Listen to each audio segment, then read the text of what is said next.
Hello बच्चों, आज की इस वीडियो में हम सीखने वाले हैं फूड्स नेम इंग्लिश में और हिंदी में।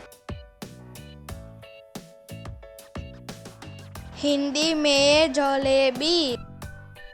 इंग्लिश में फनल केक,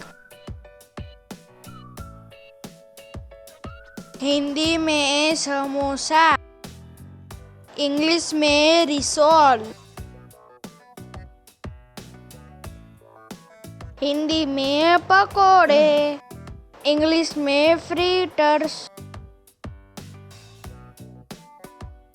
हिंदी में कचौड़ी, इंग्लिश में पाई, हिंदी में मालपुआ, इंग्लिश में पैनकेक, हिंदी में गोलगप्पे, इंग्लिश में वाटर बॉल्स,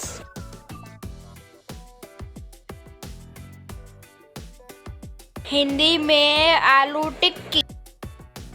इंग्लिश में पोटैटो केक, हिंदी में मक्खन, इंग्लिश में बटर, हिंदी में घी, इंग्लिश में क्लैरिफाइड बटर,